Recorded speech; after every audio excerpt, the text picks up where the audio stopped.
Assalamualaikum warahmatullahi wabarakatuh. Sahabat sekalian, pada kesempatan kali ini saya akan berbagi informasi tentang sejarah kerajaan-kerajaan Islam di Jawa. Pertama, sejarah Kerajaan Demak. Berdirinya Kerajaan Demak dimulai saat runtuhnya Kerajaan Majapahit pada abad ke-15. Pada saat berita runtuhnya Kerajaan Majapahit menyebar, beberapa daerah di bawah kekuasaan Majapahit melepaskan diri. Kadipaten Demak termasuk wilayah yang melepaskan diri dan menjadi kerajaan yang mandiri. Pendiri Kerajaan Demak adalah Raden Fatah.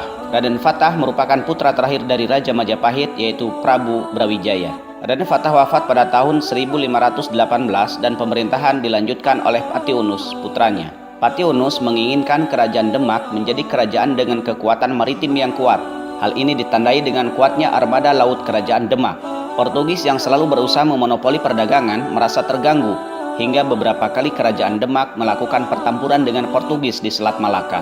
Setelah kematian Patiunus, pada saat pertempuran melawan Portugis, Kerajaan Demak dipimpin oleh Sultan Trenggono. Pada masa Sultan Trenggono, Kerajaan Demak berhasil ke puncak kejayaannya. Pada masa itu, Sunda Kelapa, Tuban, Surabaya, Pasuruan, Malang, dan Blambangan berhasil dikuasai. Tidak heran, Kerajaan Demak menjadi kerajaan terkuat di Jawa pada awal abad ke-16. Sultan Trenggono gugur setelah pertempuran menaklukkan Pasuruan dan posisinya digantikan Sunan Prawoto. Kekacauan di Demak mulai terjadi setelah Sultan Trenggono wafat. Banyak sejumlah keturunan raja bertikai ingin memperebutkan tahta Kerajaan Demak. Beberapa peninggalan Kerajaan Demak. Pertama, Pintu Beledek. Pintu Beledek merupakan pintu yang dilengkapi dengan pahatan yang dibuat tahun 1466 oleh Ki Ageng Selo. Dari cerita yang beredar, pintu yang dibuat oleh Ki Ageng Selo dengan peteri yang tersambar memakai kekuatan supranatural yang dimilikinya yang ia tangkap saat di tengah sawah. Kedua, Masjid Agung Demak. Peninggalan Kerajaan Demak yang sangat terkenal adalah Masjid Agung Demak. Masjid ini terletak di Kecamatan Demak Kota, Kabupaten Demak Kota, Jawa Tengah. Masjid yang didirikan tahun 1479 Masehi yang kini sudah berumur sekitar 6 abad tetapi masih berdiri dengan kokoh sebab sudah dilakukan renovasi beberapa kali. 3. Makam Sunan Kalijaga. Sunan Kalijaga merupakan salah satu dari 9 wali songo yang berdakwah di sekitar wilayah Jawa Tengah. Sunan Kalijaga wafat pada tahun 1520 lalu dimakamkan di Desa Kadilangu, berdekatan dengan kota Demak. Kerajaan yang kedua adalah Kerajaan Pajang. Kerajaan Pajang merupakan kelanjutan dari Kerajaan Islam Demak. Kerajaan Pajang didirikan oleh Jaka Tingkir yang berasal dari Pengging, yakni di lereng Gunung Merapi. Ia adalah menantu Sultan Trenggono yang diberi kekuasaan di Pajang. Pasca membunuh dan merebut kekuasaan dari Demak dari Arya Penangsang, seluruh kekuasaan dan benda pusaka Demak dipindahkan ke Pajang. Jaka Tingkir mendapat gelar Sultan Hadiwijaya dan sekaligus menjadi raja pertama Kerajaan Pajang. Islam yang semula berpusat di pesisir utara Jawa, yaitu Demak, dipindahkan ke pedalaman membawa pengaruh yang besar dalam penyebarannya. Selain Islam yang mengalami perkembangan, politik juga mengalami perkembangan. Pada masanya, Jaka Tingkir memperluas kekuasaannya ke arah timur hingga Madiun di area pedalaman, tepi aliran Sungai Bengawan Solo. Pada tahun 1554, Jaka Tingkir mampu menduduki Blora dan Kediri pada tahun 1577. Karena Kerajaan Pajang dengan raja-raja di Jawa Timur sudah bersahabat, maka pada tahun 1581, Jaka Tingkir mendapat pengakuan sebagai Sultan Islam oleh raja-raja penting di Jawa Timur. Pada masa kepemimpinan Sultan Hadiwijaya, kejayaan yang sudah dikembangkan pada masa Kerajaan Demak dapat dikenal di pedalaman dan berkembang pesat di dalamnya seperti kesenian, kesusastraan,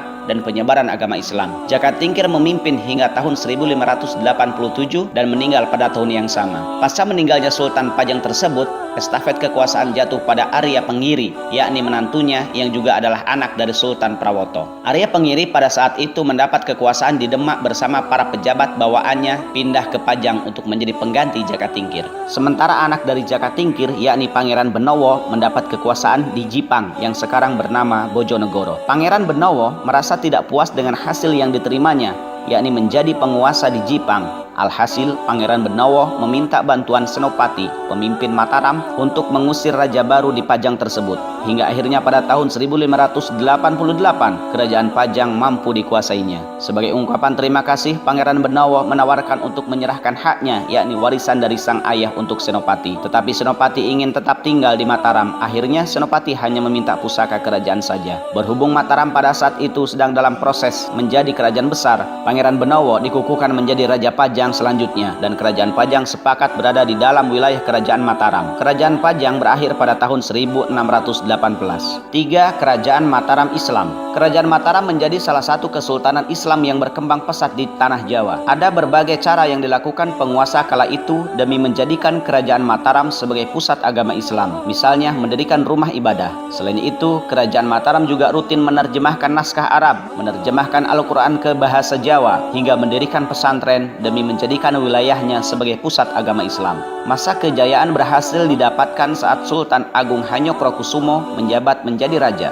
Ia diketahui berhasil menyatukan Pulau Jawa dengan menundukkan raja-raja lainnya. Adapun wilayah kekuasaannya meliputi Jawa Tengah, Jawa Timur, dan sebagian Jawa Barat. Sayang, masa kejayaannya itu harus berakhir ketika ia wafat saat menyerang VOC di Batavia pada tahun 1628 hingga 1629 Masehi. Raja pertama sekaligus pendiri Kerajaan Mataram adalah Sutawijaya atau dikenal juga dengan nama Panembahan Senopati. Kala ia menjabat, ia sering melakukan ekspansi ke beberapa daerah untuk mengembangkan wilayah. Bahkan para penduduk di daerah yang ditaklukkan harus menganut agama Islam. Hal ini dilakukan demi mencapai keinginannya menjadikan Kerajaan Mataram sebagai pusat agama Islam. Sutawijaya diketahui menjabat selama 26 tahun lamanya dari tahun 1575 hingga 1601 Masehi. Selanjutnya, di tahun 1601 Masehi, kerajaan dipimpin oleh Mas Jolang atau Panembahan Sedokrapyak. Sayang, di tahun 1613 Masehi, ia meninggal dunia karena gugur dalam usahanya ekspansi Kerajaan Mataram ke daerah Krapyak, Yogyakarta. Posisinya pun digantikan oleh Sultan Agung Hanyokrokusumo. Raja Sultan Agung Hanyokrokusumo menjadi raja terbesar dari semua pemimpin Kerajaan Mataram. Namun di tahun 1645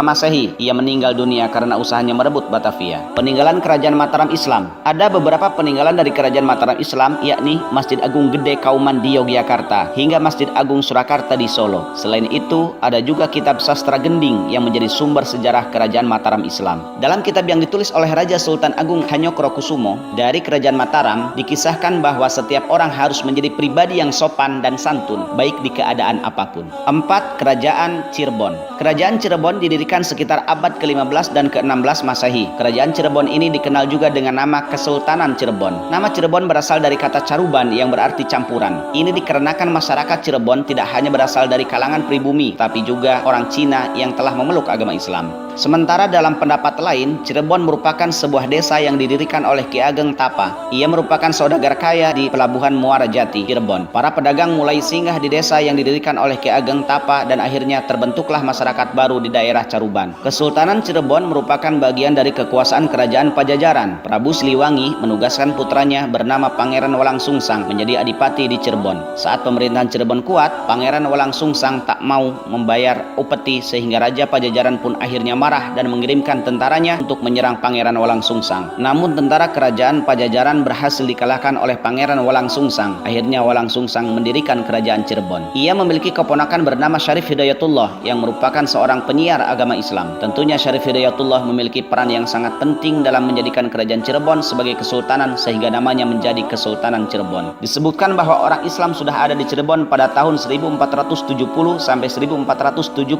Masehi. Berawal dari peranan Syarif Hidayatullah atau yang dikenal dengan Sunan Gunung Jati, Islam dapat berkembang lebih luas ke daerah lain di sekitar Jawa Barat seperti Kuningan, Sunda Kelapa, Majalengka, dan Banten. 5. Kerajaan Banten. Kerajaan Banten meliputi wilayah sebelah barat pantai Jawa sampai Lampung. Kerajaan ini didirikan oleh Syarif Hidayatullah atau Sunan Gunung Jati. Syarif Hidayatullah menguasai bagian barat pantai utara Jawa pada tahun 1526. Hal ini untuk menundukkan Kerajaan Pajajaran. Daerah Kerajaan Banten menjadi batu loncatan untuk menguasai Pajajaran dari barat ke timur. Kerajaan Banten dijadikan basis penyerangan Kerajaan Demak dan Cirebon untuk menguasai Kerajaan Pajajaran dan pelabuhan Sunda Kelapa. Penyerangan ke Kerajaan Pajajaran dilakukan karena penolakan Kerajaan Pajajaran atas penyebaran agama Islam dan menolak mengakui Kerajaan Demak atas Pajajaran. Meskipun pelabuhan Sunda Kelapa dikuasai pada tahun 1527 Masehi, namun Kerajaan Banten masih tetap menjadi daerah kekuasaan Kerajaan Demak. Ketika Sultan Hadiwijaya berkuasa di Demak, Kerajaan Banten menjadi kesultanan yang merdeka dari Kerajaan Demak. ulama. Raja pertamanya yakni putra Syarif Hidayatullah, yaitu Maulana Hasanuddin. Pada masa pemerintahan Maulana Hasanuddin, penyiaran agama Islam dan hubungan perdagangan berkembang luas. Penguasaan kerajaan Banten atas Lampung dan Selat Sunda sangat penting bagi kegiatan perdagangan Banten. Maulana Hasanuddin juga menjalin persahabatan dengan kerajaan Indrapura di Sumatera. Hubungan diplomatik ini diperkuat melalui pernikahan politik antara Maulana Hasanuddin dengan putri Raja Indrapura. Penguasa kerajaan Banten selanjutnya adalah Maulana Yusuf. Dia memimpin kerajaan Banten dari tahun 1570 sampai 1580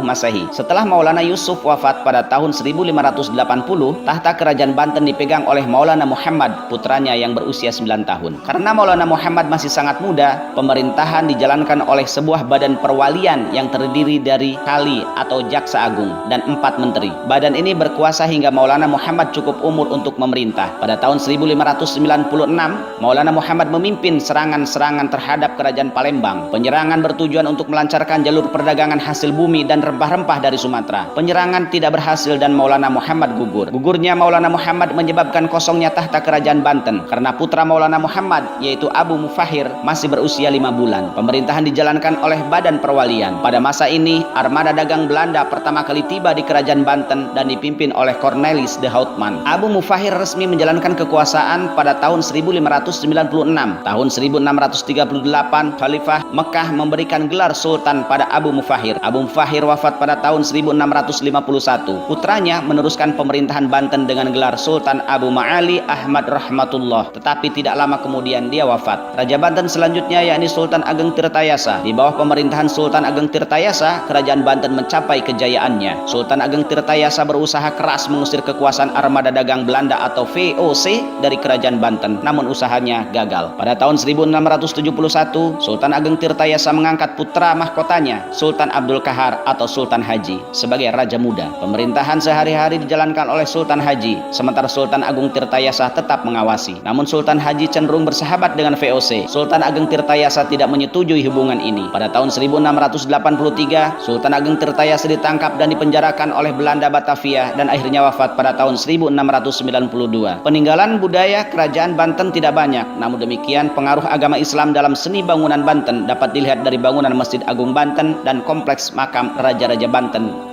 Sahabat sekalian, demikianlah sejarah singkat tentang kerajaan-kerajaan Islam di tanah Jawa. Semoga bermanfaat. Wassalamualaikum warahmatullahi wabarakatuh.